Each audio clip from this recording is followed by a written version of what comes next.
Hey y'all.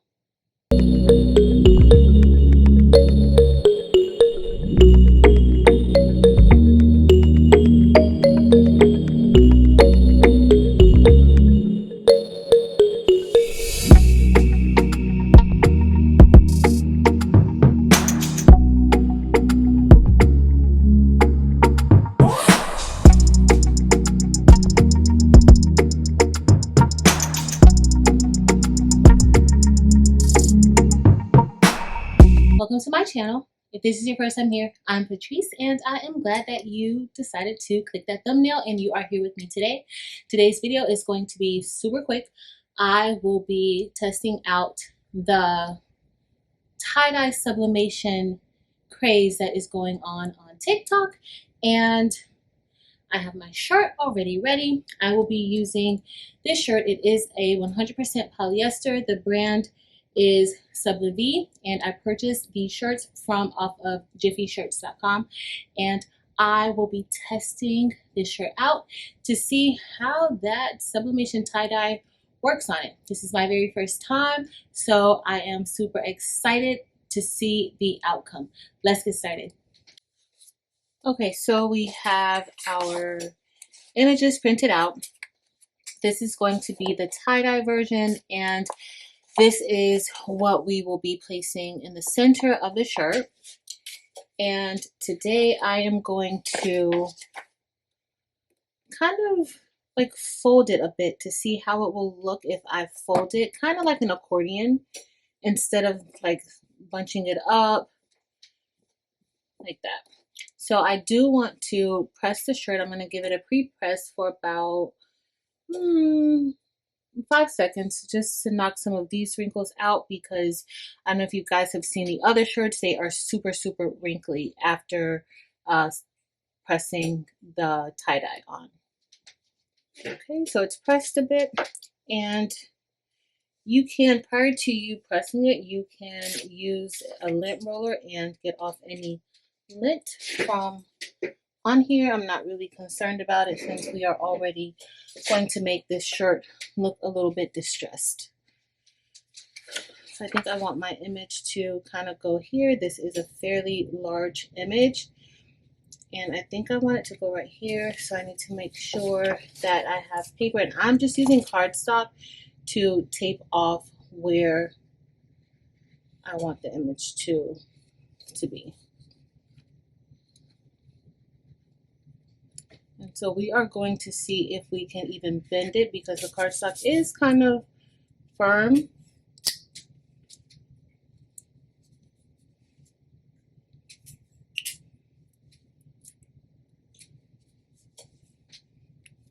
that's about the size.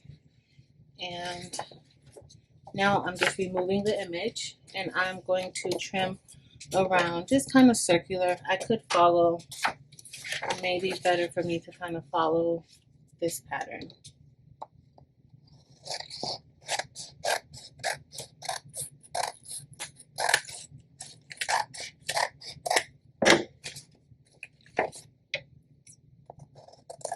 And the reason why I'm doing this is because I don't really want the tie-dye to cover the center where the image will be.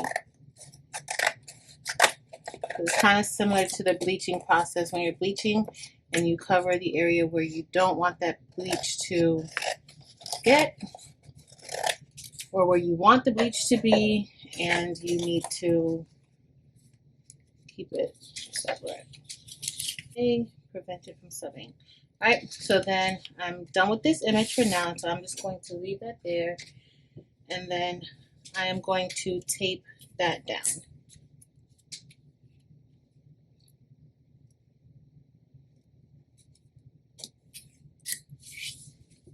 You could even, I do want it to go up a little bit more. You could even, if you have a piece of cotton fabric, you can maybe lay a piece of cotton on top of it instead of using the cardstock, but I want to see how the cardstock kind of holds up.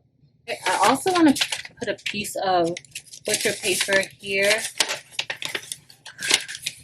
because I don't really want it to, I don't want the ink to go on the inside of the shirt. So I'm just going to put a piece of butcher paper here And this should fold nicely when we get ready to fold it.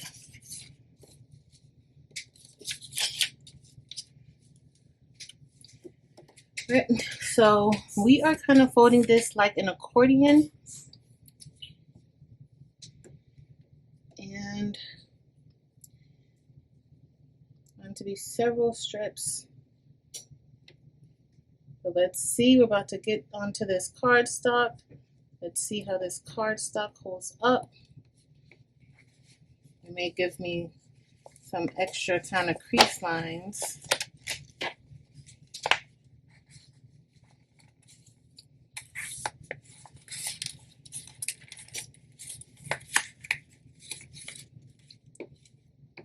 So yeah, definitely, maybe even use, if you could use a butcher paper. I don't know, this is my first time trying this out.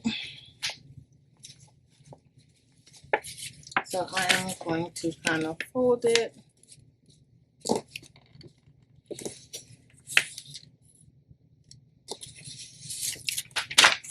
we're going to fold it back.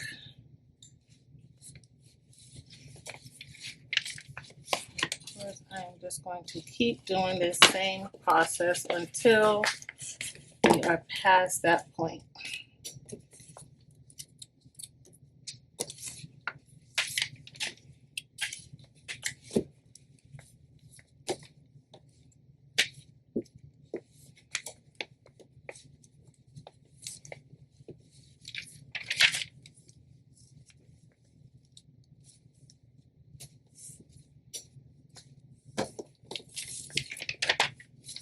Alright, so it looks like we may not actually, well, we may need it, but I'm not going to worry about it.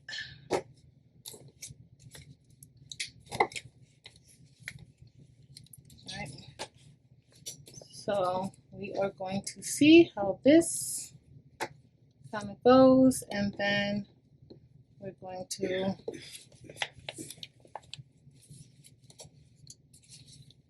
I just want to kind of fold this down even more.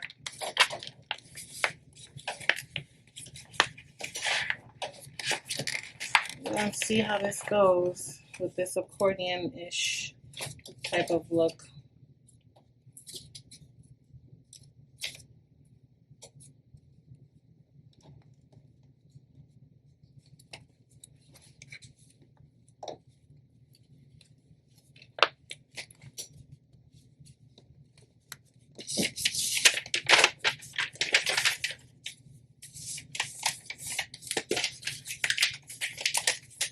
This might be too thick.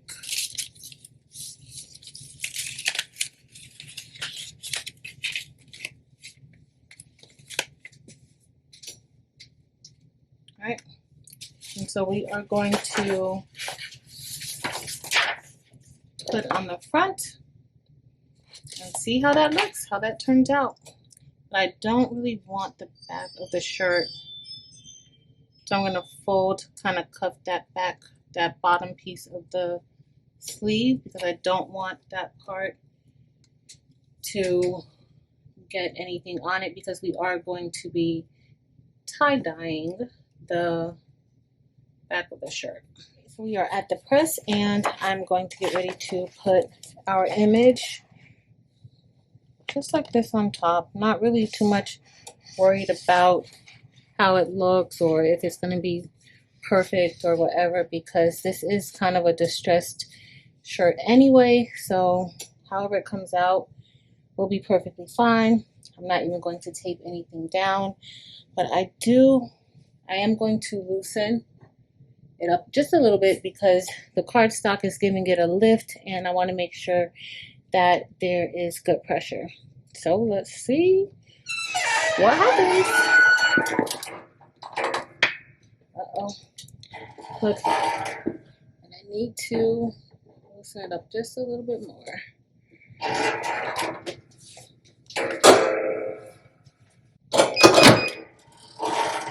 All right, let's see.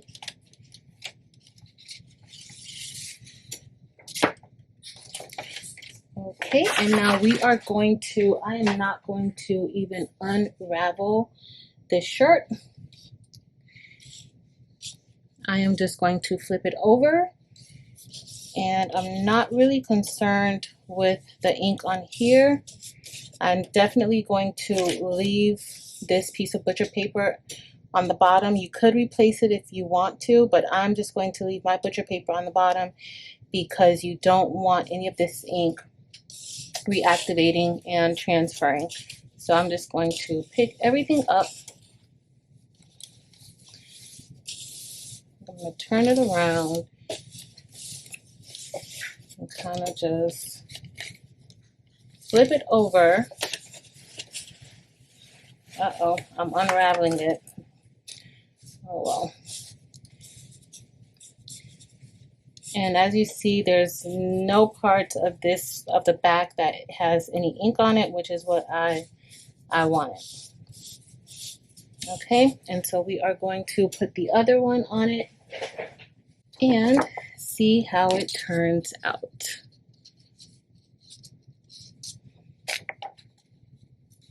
And I'm just going to make sure all of that white part is underneath the image.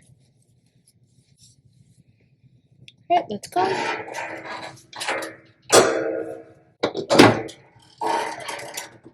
Okay, so we've pressed the other side and it looks like fairly decent ink release, or it does look like good ink release. And then I am going to unravel it, and then I can also take off this cardstock, and that cardstock worked beautifully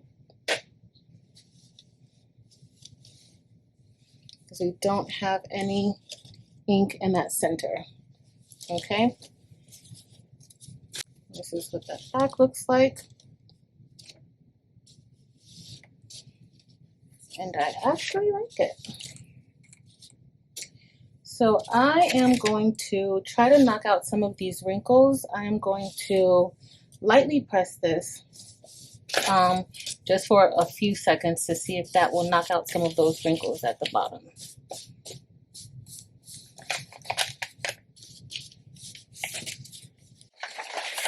And I'm only going to do it for a few seconds. I do not want to reactivate any of this ink, so I'm only going to press it. Probably needs a little more pressure than that, just to kind of get the wrinkles out a bit. All right, I'm going to put a fresh piece of butcher paper.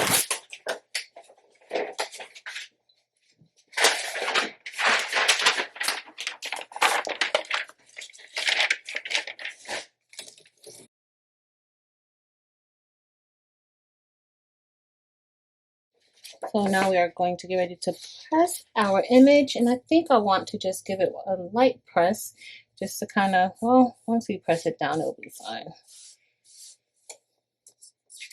And our image is going to go right here in the center. And I'm going to put a piece of butcher paper over the entire shirt that will be making contact with the heat press, because I don't want any of that ink to end up on the top of my press.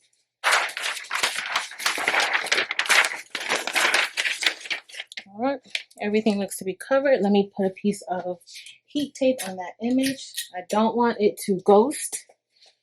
Don't really care about the other part because it's supposed to be kind of distressful, but the image I want to be seen very clearly. All right, so we are going to get ready to press the image into the shirt.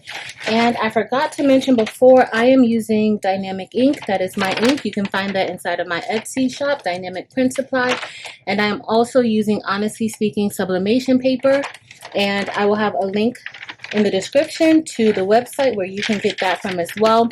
I know you guys saw me earlier not use any butcher paper on top of the print when I first pressed the shirt.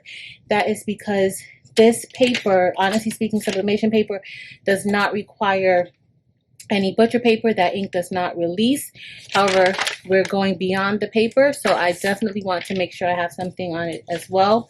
And I am pressing this shirt at 365 degrees for 40 seconds. All right, and we are done pressing. I didn't use that much pressure, and I think I should have applied a little more pressure, but it's all good. So I really don't see much ink. That was, yeah, I do. I can see ink on the paper, so make sure you are covering your press when doing this. And here is our image. I could have pressed it. The pressure wasn't that much, but I think it blends in perfectly with our shirt. All right, guys. So that was pretty fun, and I'm definitely going to be trying more of this TikTok sensation of subbing, tie-dyeing, and I don't know, sublimation. So tie-dye sublimation is what it's called. So I actually love how the tie-dye portion came out. I don't know if you guys can really tell with this lighting, but I love how the tie-dye portion came out. It looks really, really good. The only thing is that that middle part, I should have changed the pressure, and I did not change the pressure on when I pressed. So I had the pressure still set for when I had it folded for tie-dyeing, which needed a little bit lighter pressure. But that middle part, because the shirt is very thin, I should have amped that pressure up a bit. But it is cute, and the back looks really good. I love how that accordion method kind of has it like line streaks going across the shirt, and how it has it like towards the bottom. But other than that, I'm pretty pleased, and I am going to try it again and see what other designs I come up with. I got both of these designs off of Creative Fabrica, and I put them together, and this is what we got. All right, y'all. So that's going to be it for today. If you enjoyed this video, please be sure to give it a thumbs up. And also, if you are not a subscriber, make sure you hit that subscribe button. I would love to have you here as regulars. Thank you all so much for watching. Until next time.